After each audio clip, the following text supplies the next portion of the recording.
मुख्यमंत्री देवेंद्र फडणवीस के स्वागत के लिए धारावी के 90 फीट रोड में उमड़ा भारी जन सैलाब। मुंबई के उपनगर धारावी से सीएन न्यूज चैनल के कार्यकारी संपादक और मुंबई के वरिष्ठ पत्रकार कपिल देव खरवार दिखा रहे हैं देवा भाव का धारावी रोड शो और रवि राजा के चुनावी सभा का आंखों देखा हाल। धारावी विधानसभा के 90 फीट रोड पर वार्ड 185 महायुति के उम्मीदवार रवि राजा के चुनाव कार्यालय पर महाराष्ट्र सरकार के मुख्यमंत्री देवा भाव अर्थात देवेंद्र फडणवीस के लिए बनाए मंच से जब दक्षिण मध्य मुंबई जिला भाजपा अध्यक्ष नीरज उभारे ने जैसे ही देवा भाव के आगमन की सूचना माइक पर दिया ही था कि आसमान रंग बिरंगे पटाखों से खेल उठा। लेजिम ढोल और तासे के साथ दक्षिण भारतीय वाद्य यंत्रों क्लैनेट की कर्कश आवाज संपूर्ण धारावी में गूंज उठी। रवि राजा ने देवा भाव को शॉल और भाजपा पट्टा से उनका स्वागत किया।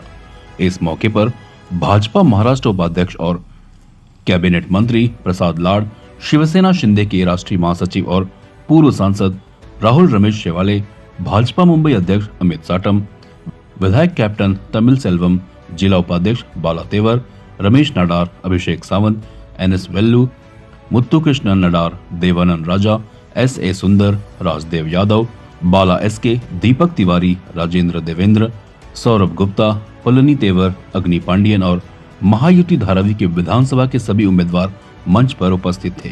90 फीट रोड पर महायुति के सैकड़ों नेता और हजारों कार्यकर्ता देवा भाव के भाषण के समापन तक डटे रहे। कार्यक्रम का सूत्र संचालन नीरज उभारे ने किया और रवि राजा ने अपने देवा भाव के सभी नेताओं और कार्यकर्ताओं का मनपूर्वक आभार जताया। अब हम अपने चैनल के दर्शकों को देवेंद्र फडणवीस की चुनावी भाषण को सुनवाते हैं। नमस्कार। हिंदवी स्वराज्याचे सरसंस्थापक छत्रपती शिवरायांना मानाचा मुजरा करतो। भारतीय राज्यघटनेचे शिल्पकार भारतरत्न डॉक्टर बाबासाहेब आंबेडकर यांना मानवंदना अर्पित करतो। आज या स्वागत कार्यक्रमामध्ये या ठिकाणी उपस्थित असलेले भारतीय जनता पक्षाचे मुंबईचे अध्यक्ष अमित साटमजी, शिवसेनेचे नेते माजी खासदार राहुल शेवाळेजी, आमदार कॅप्टन तमिल सेल्वमजी, त्याचप्रमाणे आमदार प्रसाद लाडजी, आपले उमेदवार श्री रवि राजाजी, या ठिकाणी उपस्थित नीरज उभारे, दीपक सिंग, त्याचप्रमाणे नीला सोनवणे, मंगला विष्णू गायकवाड, वैशाली नवीन शेवाळे, कोमल जैन, वकील शेख, भास्कर शेट्टी, रमेश नाडर, मणि बालन, बाला तेवर, ॲडव्होकेट उज्ज्वला यादव, सर्वच मंचावरील रमेश नाडर आणि सर्व मंचावरील मान्यवर आणि उपस्थित सर्व भगिनी आणि बंधूंनो, आज मला अतिशय आनंद आहे की धारावीमध्ये आपण सगळ्यांनी इतकं भव्य स्वागत हे माझं केलेलं आहे। त्याबद्दल आपल्या सर्वांचे मी मनापासून आभार मानतो। खरं म्हणजे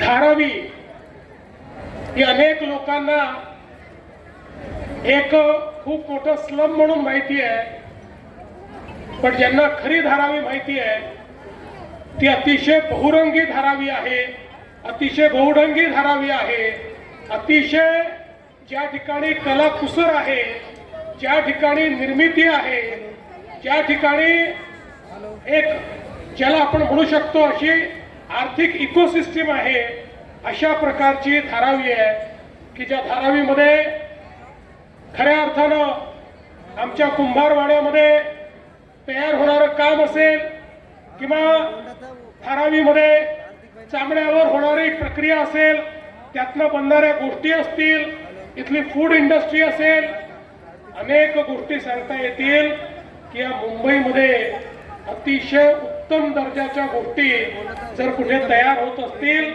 तर या आमच्या धारावीमध्ये तयार होतात। अतिशय कष्टाळू अतिशय मेहनती लोक या धारावीमध्ये राहतात आणि म्हणूनच खऱ्या अर्थानं इतके वर्ष या धारावीच्या बद्दल चर्चा खूप व्हायच्या. ज्यावेळी राजीव गांधी देशाचे प्रधानमंत्री होते त्यावेळी चर्चा झाली की धारावी एशियातलं सगळ्यात मोठं स्लम आहे आणि म्हणून याचा पुनर्विकास झाला पाहिजे. पण त्यानंतर 30 वर्ष निघून गेले, काही झालं नाही. पण माननीय मोदीजींच्या नेतृत्वामध्ये आपलं भाजप सेनेचं सरकार आलं आणि आम्ही या धारावीच्या पुनर्विकासाचा विषय हातामध्ये घेतला. आणि आज मला अतिशय आनंद आहे की रेल्वे विभागाची जमीन आपण मिळवली, अन्य जमीन देखील आपण मिळवली आणि धारावीचा पुनर्विकास सुरू केला. आणि मला सांगताना आनंद वाटतो, काही लोक खूप वेगवेगळ्या गोष्टी या ठिकाणी फैलवतात. म्हणून स्पष्टपणे सांगतो, धारावीतल्या सगळ्या पात्र लोकांना धारावीमध्येच या ठिकाणी त्यांचं हक्काचं घर मिळणार आहे. आणि या ठिकाणी सगळ्यात छोटं घर आहे तेही 300 स्क्वेअर फुटाचं नाही, ते 350 स्क्वेअर फुटाचं असणार आहे. हा देखील राज्य सरकारने निर्णय घेतलाय. आणि पूर्वीच्या काळामध्ये SRAच्या बिल्डिंग रिहॅबच्या ज्या व्हायच्या या व्हर्टिकल झोपडपट्ट्या होत्या. आम्ही सांगितलं चालणार नाही. धारावीत राहणाऱ्या प्रत्येकाचं क्वालिटी ऑफ लाईफ सुधारलं पाहिजे. एखाद्या प्रायव्हेट हाऊसिंग सोसायटीला लाजवेल अशा प्रकारचं रिहॅबचं डिझाईन हे आम्ही या ठिकाणी तयार केलेलं आहे. इथे राहणाऱ्या एक एक व्यक्तीला आपल्या जीवनातलं परिवर्तन लक्षात येईल. त्या बिल्डिंग्स मध्ये अमेनिटीज असतील, त्या बिल्डिंग मध्ये सोयी असतील, व्यवस्था असतील. त्या बिल्डिंगला सगळ्या व्यवस्था केल्यानंतरही कुठल्याही पद्धतीनं मेंटेनन्स लागणार नाही, अशा पद्धतीची व्यवस्था या बिल्डिंग मध्ये आपण केलेली आहे.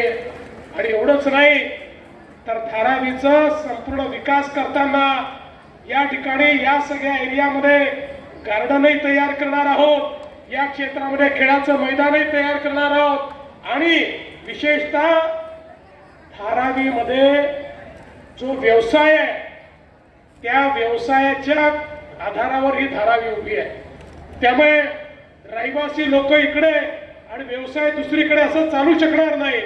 आणि म्हणून हाही निर्णय आम्ही घेतला की ते जे व्यवसाय या ठिकाणी होतात त्यांना याच ठिकाणी आहे त्यापेक्षा चांगल्या व्यवस्था आम्ही करून देणार आहोत आणि सगळे व्यवसाय याच ठिकाणी राहतील. आणि एवढंच नाही तर एकदा धारावीचं रिडेव्हलपमेंट पूर्ण झालं, व्यवसायांना जागा दिल्या की त्यानंतर पुढचे 5 वर्ष त्या सगळ्या व्यवसायांना राज्य सरकारचे सगळे टॅक्सेस हे आम्ही माफ करणार आहोत, जेणेकरून त्यांना आपला जो काही या ठिकाणी व्यवसाय आहे तो चांगल्या पद्धतीने उभा करता आला पाहिजे. यासोबत जे अपात्र आहेत त्यांनाही आम्ही वाऱ्यावर सोडणार नाही. प्रत्येक अपात्रालाही या ठिकाणी आम्ही ठरवलंय की जे अपात्र आहेत त्यांनाही राहण्याकरता स्वतःचं हक्काचं घर हे आम्ही देणार आहोत. धारावी हा पहिला प्रकल्प असेल की ज्यामध्ये पात्रही पुनर्वसित होतील आणि अपात्रही पुनर्वसित होतील. कारण आम्ही विचार केला, अपात्रांना जर वाऱ्यावर सोडलं तर मानवतेच्या दृष्टिकोनातूनही चूक होईल आणि शेवटी ते तरी कुठेतरी राहायला जातील, नवीन झोपडी बांधतील. म्हणजे एक झोपडी काढायची दुसरीकडे झोपडी बांधायची, अशा पद्धतीचं काम आपल्याला करायचं नाही. आणि म्हणून याला स्पेशल प्रोजेक्ट अशा पद्धतीचा दर्जा दिलाय. आणि तुम्हाला सांगतो, ही जी धारावी आहे ही कोणाला दिलेली नाही. धारावी SRA मध्ये TRP ला दिली आहे, कोणा खासगी व्यक्तीला धारावी आम्ही दिलेली नाही, ती TRP ला दिली आहे. आणि या TRP मध्ये राज्य सरकार स्वतः हिस्सेदार आहे, या DRP मध्ये SRA स्वतः हिस्सेदार आहे. त्यामुळे कोणीतरी विकासक या धारावीची जमीन लाटेल, कोणीतरी घेऊन जाईल, हा स्कोपच ठेवलेला नाही. या जमिनीच्या मालकीमध्ये आमची, राज्य सरकारची, तुमची, कारण राज्य सरकार म्हणजे तुम्ही आहात, तुमची मालकी त्या ठिकाणी आम्ही ठेवलेली आहे. त्यामुळे काळजी करू नका. जे लोक तुम्हाला सांगतात की तुमची जमीन विकून टाकली, कोणाला देऊन दिली, त्यांना फक्त एवढंच विचारा, थोबाळ वर करून आमच्याकडे येता, इतक्या वर्षात आमच्याकरता तुम्ही काय केलं हे सांगा, आणि मी तुम्हाला हा शब्द देऊन या ठिकाणून जातो आहे. प्रत्येक धारावीकराला घर दिल्याशिवाय आम्ही शांत राहणार नाही. आणि या निवडणुकीनंतर आन बान और शान के साथ मोदी जी को लाकर यहाँ पर भूमि पूजन करेंगे और एक एक आदमी का जीवन उसमें हम परिवर्तन करेंगे. आत्ताच आम्ही माननीय कामराज साहेबांना या ठिकाणी हार घालून श्रद्धांजली अर्पण केली आहे. आणि मला सांगताना आनंद वाटतो, तिथनं खाली आल्यानंतर AIADMK पक्षाने भारतीय जनता पार्टी शिवसेना युतीला पूर्ण समर्थन घोषित केलेलं आहे. आणि ते देखील या ठिकाणी त्यांच्या लोकांसहित आपल्याला निवडून देणार आहेत. आणि म्हणून मी आपल्याला या निमित्ताने आश्वस्त करतो, आमचा कुंभारवाला असेल, कुंभार समाज असेल, लेदरवर काम करणारे असतील, फूड इंडस्ट्री असेल, पॉटरी असेल, या सगळ्यांना आश्वस्त करतो की तुमच्या सहित हा विकास होईल. तुम्हाला विकसित करूनच हा विकास होईल, हा तुम्हाला विश्वास मी देतो. आणि आपल्या सगळ्यांना विनंती करतो, 15 तारखेला आपल्याला मतदानाला जायचं आहे. ज्या ठिकाणी कमळ असेल तिथे कमळाची बटन दाबायची, जिथे धनुष्यबाण असेल तिथे धनुष्यबाणाची बटन दाबायची.